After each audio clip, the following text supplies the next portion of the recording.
Dear student, हम लोग पढ़ने वाले हैं आज प्रकाशिकी चैप्टर में प्रकाश के अपवर्तन को।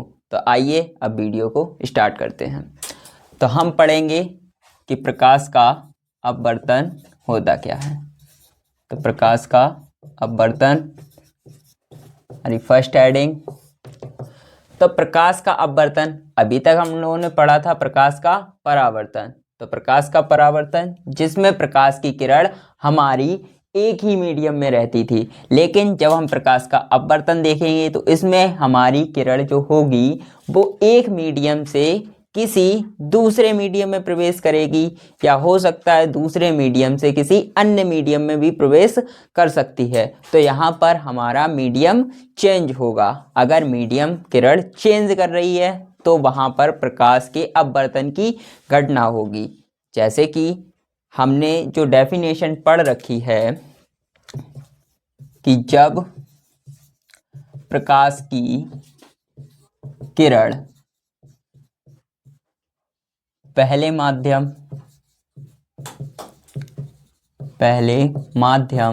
या फिर हम इस मीडियम को बोल सकते हैं विरल या फिर वायु, कुछ भी।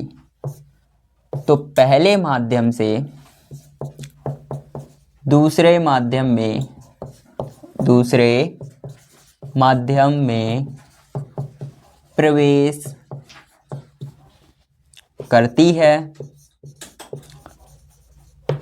तो यह घटना हमारी प्रकाश का अपवर्तन कहलाती है। अब इस कंडीशन में हमारा जो सेकेंड मीडियम रहेगा वो कुछ भी हो सकता है। चाहे आप उसकी जगह कांच ले सकते हैं, चाहे आप कोई भी ट्रांसपेरेंट चीज़ ले सकते हैं, या फिर वाटर ले सकते हैं, जो भी यूज़फुल रहे। क्योंकि जब हमारी प्रकाश की किरण किसी दूसरे मीडियम में जाएगी तभी प्रकाश का अपवर्तन होना संभव है। तो इस कंडीशन के अकॉर्डिंग जब प्रकाश की किरण पहले माध्यम से दूसरे माध्यम में प्रवेश करती है तो प्रकाश का अपवर्तन कहलाता है। जहाँ पर हमारा जो ऑलवेज फर्स्ट मीडियम रहेगा, हमारा ऑलवेज जो फर्स्ट मीडियम रहेगा वो हमारा वायु का ही रहेगा, क्योंकि हम लोग चारों तरफ एयर से घिरे हुए हैं। तो इस कंडीशन में हमारा फर्स्ट मीडियम हमेशा वायु रहेगा। और सेकंड मीडियम हमारा कुछ भी हो सकता है, जैसे कि उस प्रकाश की किरण को लेकर हमने किसी नदी में डाला तो वहाँ पर वाटर भरा हुआ होता है। तो अगर वाटर है वहाँ पर अवेलेबल तो वाटर हमारा उस टाइम पे कौन सी कंडीशन में है? सेकंड मीडियम वाली कंडीशन में है। अब वही हमने प्रकाश की किरण ली, किसी कांच से गुजारी, तो कांच उस कंडीशन में हमारा सेकंड मीडियम है, जबकि फर्स्ट मीडियम हमारा क्या रहेगा? एयर रहेगा। क्योंकि सन से जो भी किरणें आएंगी वो इस वायु से टकरा कर ही किसी दूसरे मीडियम में प्रवेश करेंगी। तो पहला मीडियम ऑलवेज हमारा वायु का ही रहेगा। और अगर सेकंड मीडियम बात की जाए, सेकंड मीडियम जो रहेगा हमारा वो कुछ भी हो सकता है। कुछ भी का मतलब कोई भी ट्रांसपेरेंट चीज, मतलब पारदर्शी, जिसमें आर पार दिखाई पड़े।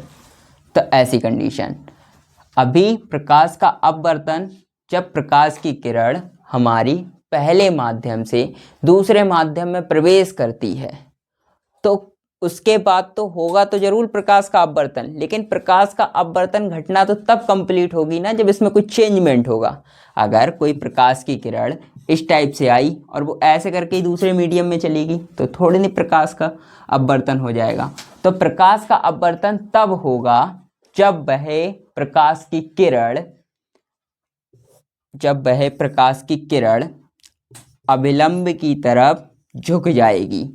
मतलब अगर वह किसी दूसरे मीडियम में जा रही है, प्रकाश किरण जब किसी दूसरे मीडियम में जा रही है तो वह अभिलंब की तरफ झुकेगी।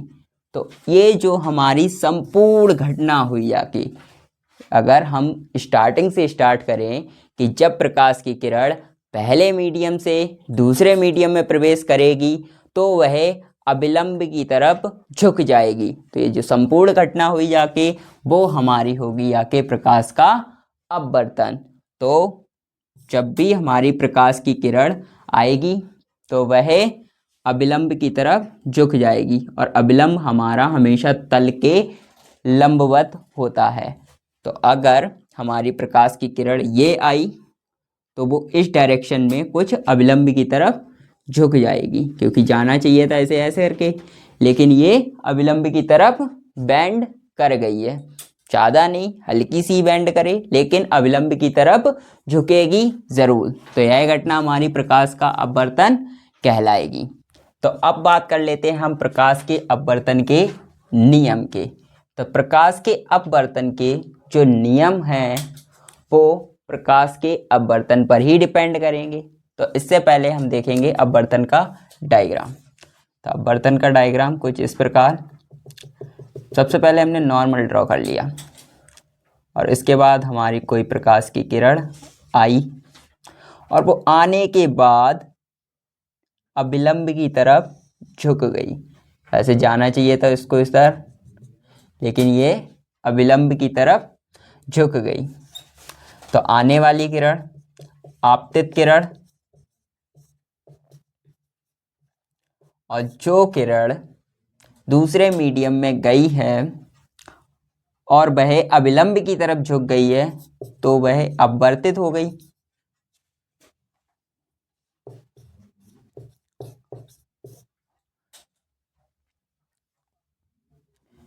तो ये हमारा हो गया फर्स्ट मीडियम या फिर वायु का माध्यम। तो पहला मीडियम हमारा वायु का रहेगा। सेकेंड मीडियम हमने यहाँ पर ले रखा है जल का माध्यम। कुछ इस प्रकार से दिखा दें।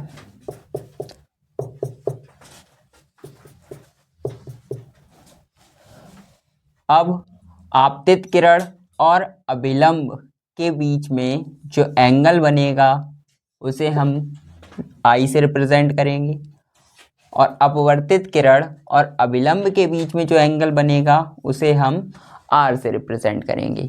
आई हमारा होगा आपतन कोण और आर हमारा होगा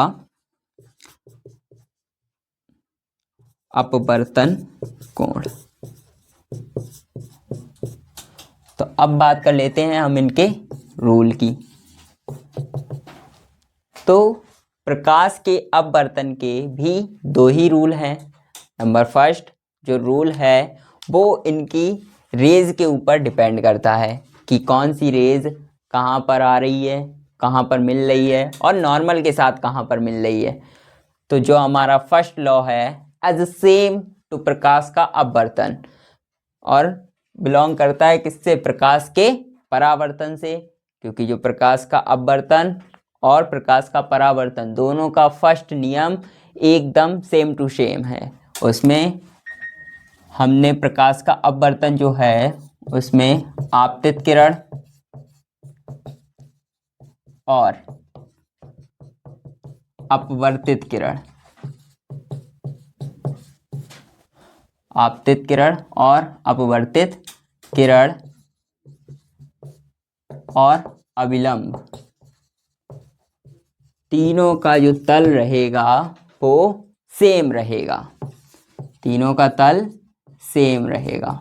तो हमारा जो फर्स्ट रूल है वो यह है कि आपतित किरण और अपवर्तित किरण तथा अभिलंब तीनों का जो तल होगा वो सेम होगा। मतलब ये तीनों कहीं ना कहीं एक ही पॉइंट पर मिल रहे होंगे, और वो पॉइंट हमारा कुछ यहाँ पर है।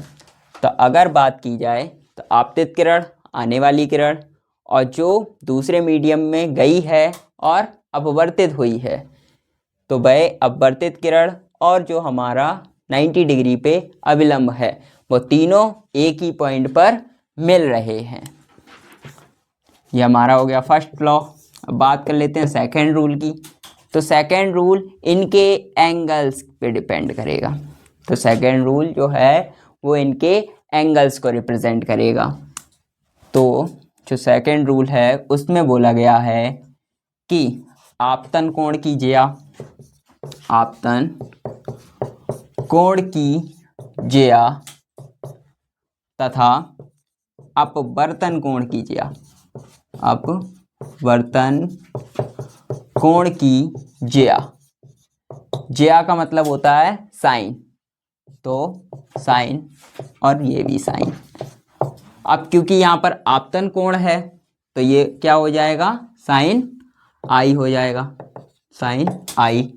और ये हो जाएगा अपवर्तन कोण, तो साइन आर हो जाएगा, क्योंकि हमने आपतन कोण को आई से और अपवर्तन कोण को आर से रिप्रेजेंट किया हुआ है। तो साइन आई और अपवर्तन कोण की ज्या साइन आर हो गई। तो जो सेकेंड रूल है वो इनके कोण के लिए ऐसा करके बताता है कि आपतन कोण की ज्या तथा अपवर्तन कोण की ज्या का अनुपात एक नियतांक होता है। मतलब अगर इन दोनों एंगल्स का हम रेशियो ले लें, अगर इन दोनों एंगल्स का रेशियो कर दिया जाए तो वह एक कांस्टेंट वैल्यू देगा। तो sine i upon sine r equal to n. तो एन जो हमारा है वो क्या है, कांस्टेंट है, एन हमारा कांस्टेंट है। तो sine i upon sine r equal n, और एन यहाँ पर कांस्टेंट है। और इसी नियम को हम लोग स्नेल का नियम भी कहते हैं। स्नेल का नियम भी यही है, sine i upon sine r equal n. तो अब बात कर लेते हैं हम क्रांतिक कोण की। क्रांतिक कोण होता क्या है। तो जब अपवर्तन कोण का मान 90 डिग्री कर दिया जाता है तो वह हमारा क्रांतिक कोण बन जाता है। मतलब अगर एंगल आर इक्वल 90 डिग्री कर दिया जाए, एंगल आर किसके इक्वल रहेगा, 90 डिग्री के इक्वल अगर हो जाए तो वह हमारा बन जाएगा याके क्रांतिक कोण। और क्रांतिक कोण को C से रिप्रेजेंट करते हैं, और इसका फॉर्मूला होता है n equal 1 upon sine C। तो यहाँ पर जो C है हमारा वो क्रांतिक कोण है, और n अपवर्तनांक है। तो अब बात कर लेते हैं हम प्रकाश के प्रकीर्णन की। प्रकाश का प्रकीर्णन होता क्या है। प्रकाश का प्रकीर्णन, तो प्रकाश की किरणें सूर्य से सीधी आती हैं, ये तो बात क्लियर है। अब जब प्रकाश की किरणें हमारे इस अर्थ में प्रवेश करती हैं, अब इस अर्थ में प्रवेश करने के बाद बहुत सारे यहाँ पर धूल मिट्टी के कण, वायु या फिर बहुत छोटे छोटे कीड़े मकोड़े टाइप के होते हैं, तो उनसे जब प्रकाश की किरणें टकराती हैं तो वह फैल जाती हैं।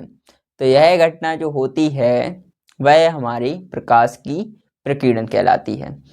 ऐसा हम तब देख सकते हैं जब किसी भी बंद कमरे में कहीं एक स्रोत से लाइट आ रही हो। अगर वहाँ से लाइट आ रही होगी तो हमने कभी देखा होगा कि जहाँ से लाइट आ रही है वहाँ पर हमें धूल मिट्टी के बहुत सारे उस लाइट में कण दिखाई पड़ रहे होंगे। वो धूल मिट्टी के कण ही हमारा प्रकाश का प्रकीर्णन का कारण होते हैं। तो प्रकाश का प्रकीर्णन कुछ ऐसी घटना है जिसमें धूल मिट्टी या फिर कोई अन्य सूक्ष्म कण जिनसे प्रकाश की किरण टकराती है और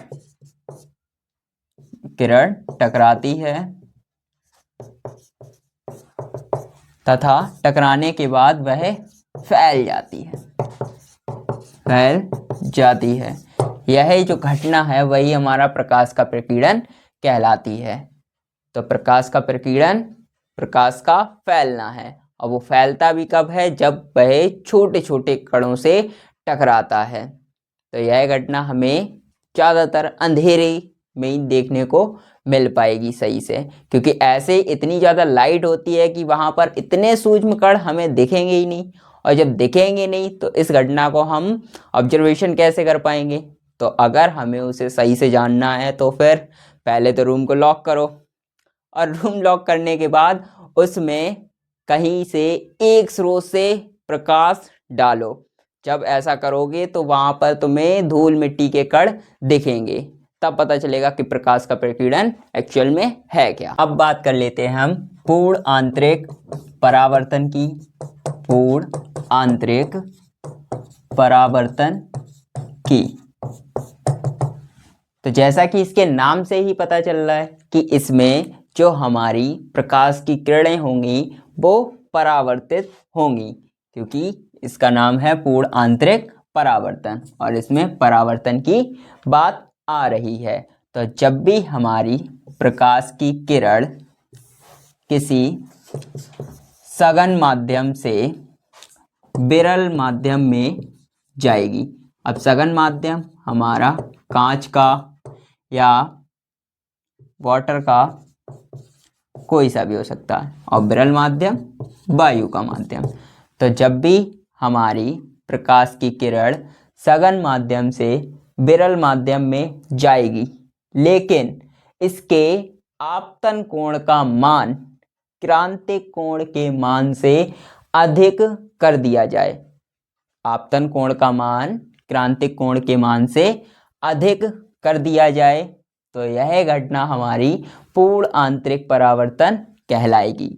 यदि साइन आई बड़ा कर दिया जाए किससे, साइन सी से, तो अगर आपतन कोण क्रांतिक कोण से बड़ा है तो यह घटना हमारी पूर्ण आंतरिक परावर्तन कहलाएगी। तो ये हो गई हमारी आपतित किरण, और आपतित किरण पर ही क्या बनेगा, आपतन कोण बनेगा, और ये इसी डायरेक्शन में वापस चला जाएगा। तो ये भी एंगल हमारा क्या हो जाएगा, आई हो जाएगा। तो यह घटना पूर्ण आंतरिक परावर्तन हो गई। और जो पृष्ठ इन दोनों माध्यमों को अलग अलग कर रहा था, मतलब ये वाला पृष्ठ इन दो माध्यमों को अलग अलग कर रहा है, तो यह पृष्ठ उस समय परावर्तक के रूप में कार्य करेगा और इस किरण को वापस उसी मीडियम में भेज देगा। तो यह घटना हमारी पूर्ण आंतरिक परावर्तन होगी। तो इस कंडीशन में जो एंगल आई है वो सी से बड़ा होना चाहिए।